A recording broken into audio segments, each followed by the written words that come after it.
I never would have guessed that I actually really like sociological research methods. It's usually not my thing. But in relation to researching in sociology, it's kind of like being a perpetual 3-year-old asking why. So, why is this happening? What are people doing? Why are they doing it? It's all about curiosity and trying to find answers, which is something that I find really exciting. And so, I'm going to take you through some of the basics of it. And the first is the research process. Some of this might look familiar to you with the research process because if you remember, sociology is actually a social science. And so we rely on the scientific method and going through in a very logical, measured way to look at social phenomenon. So it is not as if people in sociology just say something and go, well, that's the way it is. It's been tested, it's been researched, it's been looked at in various ways to make sure that there are some findings that really are backed up by a organized research process. So the first aspect of it is a literature review.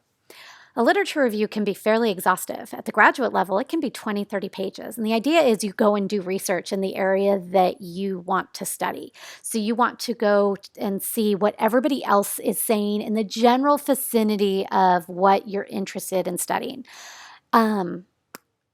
You could find out that maybe the research that you're looking to do was done 20 years ago. Whoops. You might find out that nothing has been done anywhere around your research, and so you've actually got 5 or 6 things that you need to look into. But really, it's putting together all the information that exists so far to the best of your ability. Next, like I said, this might look familiar, is a hypothesis, which states the potential relationship between 2 or more variables. And I'm going to be talking about variables in just a second.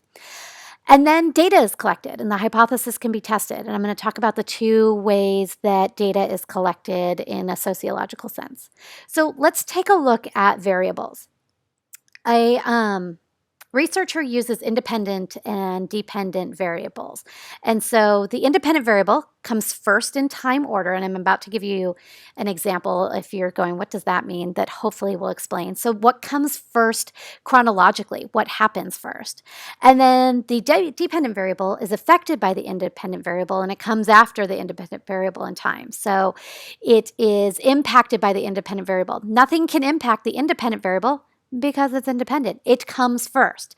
But that dependent variable is going to be impacted, making it dependent. So if you're like, what the heck are you talking about? I get it. So let's see if this helps you understand. So let's say we are going to do some research on student study habits, and we're going to look at an independent variable of hours spent studying for an exam. That's going to come first, right? And so then the dependent variable is the grade you earn on the test. Hypothetically, your hypothesis could be that a student who studies for 2 or more hours is going to get a B or higher, and a student that doesn't study at all is going to get a D or lower. But here's the thing, that dependent variable can never go back in time and impact how many hours you've studied. If you get a C on the test, you can't go back and keep studying more. But how long you study for the test, 2, 3, 4 hours, 15 hours, that'd be pretty much ridiculous. But, well, it depends on the test though, come to think of it. I'm trying to think of like literal small tests, but there are definitely some big tests out there in the world.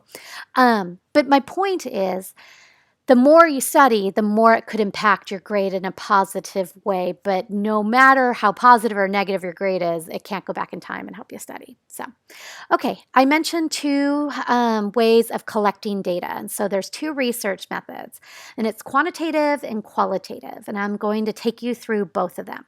So quantitative methods are data that can easily be converted into numbers.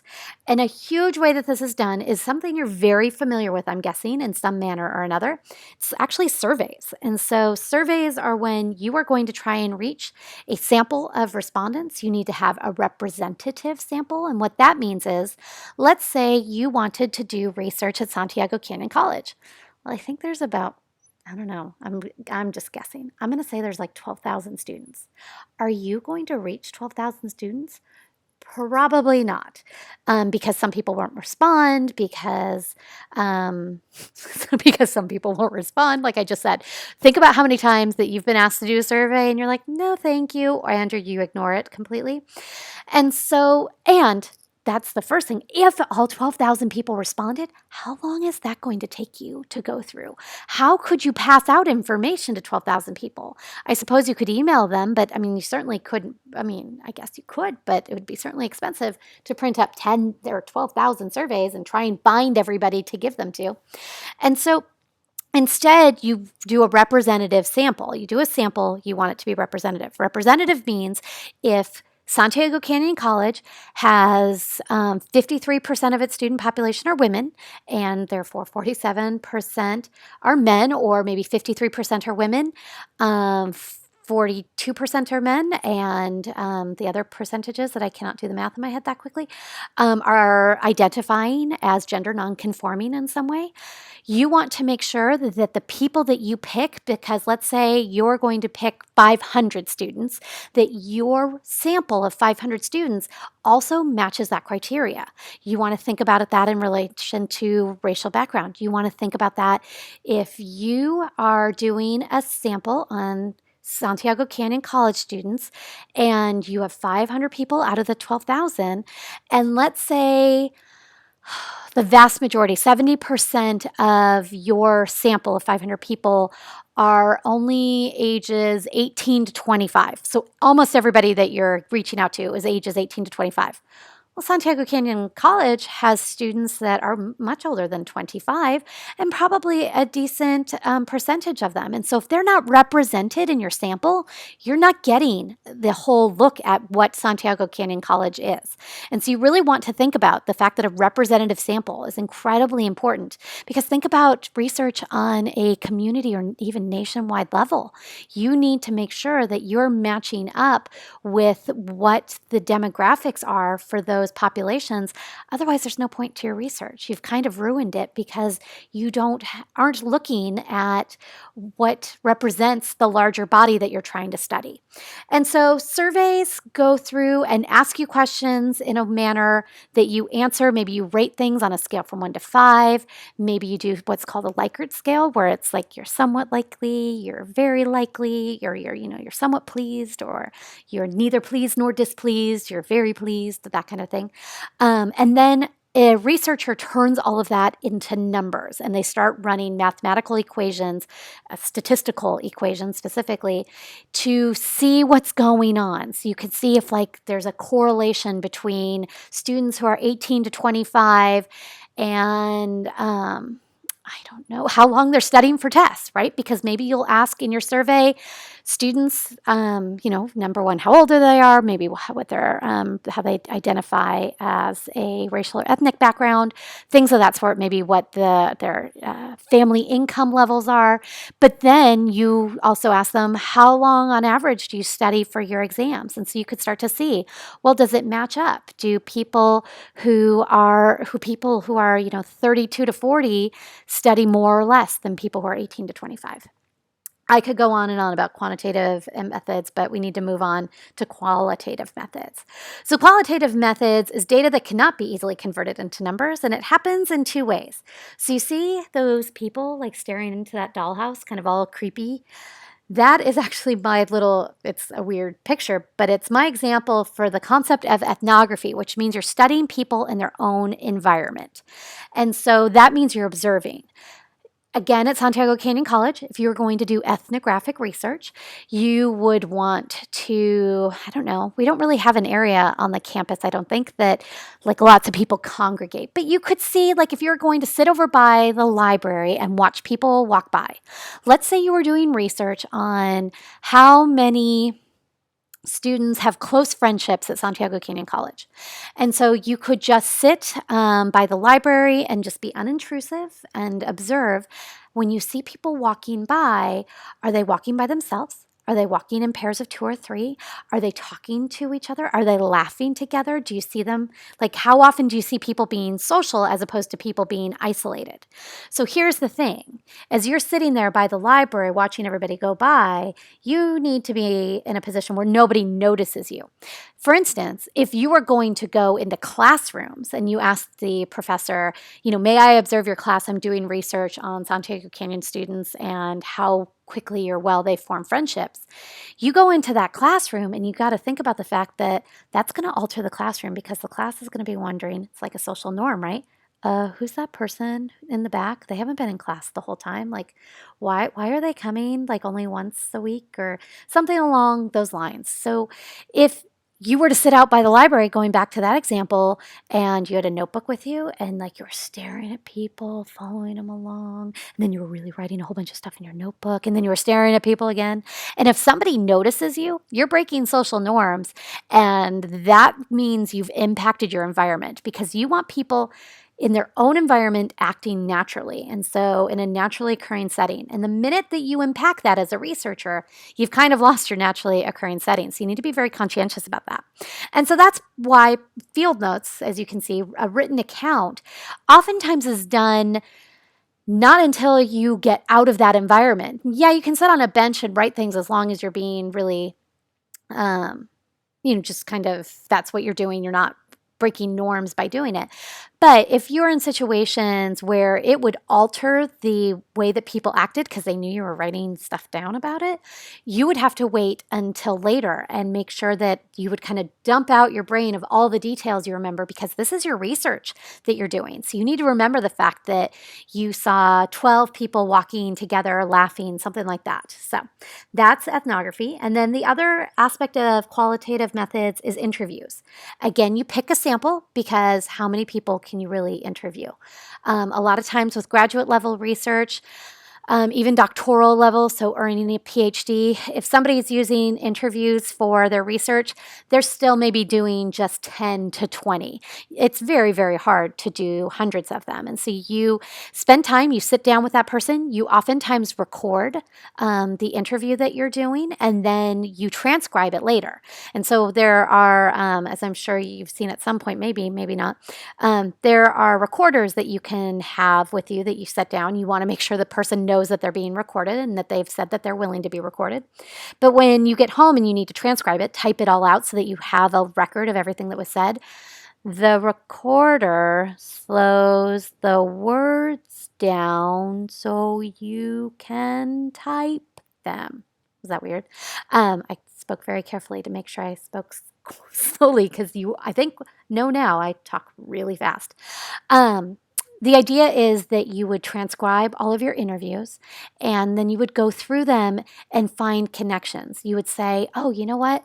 I interviewed 12 students on the Santiago Canyon College campus about their friendships, and I noticed that everybody was saying that they met their friends from Santiago Canyon because I don't know, they were at the coffee cart together. And so it really seems like the coffee cart might help create friendships. And what else could Santiago Canyon do to create those kind of social areas? Those would be the kind of common themes that might come out of realizing that this was being said over and over again. Now, I want you to think about transcribing an interview. If you think about the fact that we're 13 minutes into this lecture, how many words have I said? How many pages would that be? Like, interview transcription is very, very tedious. And so a lot of qualitative methods and qualitative research can be a heck of a lot of work. So want to tell you about a couple issues in sociological research. The first is not that this is an issue, but that most sociologists believe that their personal beliefs should not influence their research, that you should be very objective in what you're studying, that it's not a time for you to have opinions on things. And so one theorist by the name of Max Weber, and I know it says Weber, but you actually pronounce his name Weber. Max Weber came up with the phrase value-free sociology. And so the idea is that you do not input your morals or values, your ideas, your opinions in your research because that's biased. And that makes a heck of a lot of sense. And so you want to think about the fact that you are an outsider looking in any situation. When you're developing interview questions, you don't want to have leading questions that mean the person asks you or answers exactly what you want to hear. You want to make sure that your questions are very open-ended and very objective. When you are using numbers and you're crunching numbers statistically, can think about the fact that people can make those numbers work for them. And so you really have to stay outside yourself, stay outside your opinions. And think about, like, for instance, I'll give you an example. Let's say you were doing that research on Santiago Canyon College students and how often they study for tests. And you always think that women just make better students than men. Well, you would have to be very careful making sure that that kind of opinion was held in check, and that you don't necessarily have that opinion then manage to support the fact that those are your findings. And so you want to make sure you stay incredibly objective, like I've described a couple of different ways now. But here's another way of looking at it. So this is by a theorist named Patricia Hill Collins. And so Patricia Hill Collins says by removing all human characteristics from the research process, you can often separate this information, the knowledge that you're gaining, from meaning anything. And so Patricia Hill Collins has a concept called positionality, which means you need to value who you are in relation to your research. A lot of times people research things that are very important to them on a personal or emotional level. And to be objective is certainly important, but to be distant and to say, those people that I'm studying, when maybe you are studying, I don't know, moms of children with disabilities, and you're a mom with a child with disabilities. To say them and they and those people that you're studying is not necessarily always true, because it's we and us when you are identifying with these parents.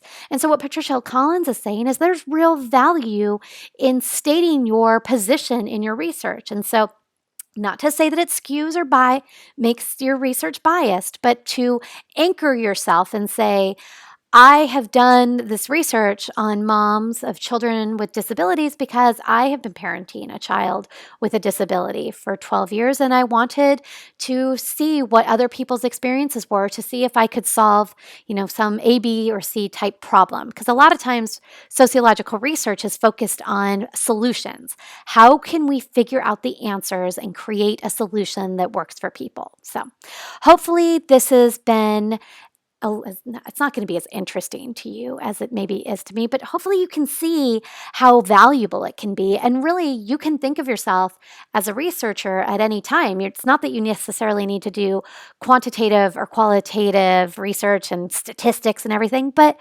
ask yourself why, right? Go back to being reflective and look around and observe and see what people are doing and try and figure out why they're doing it.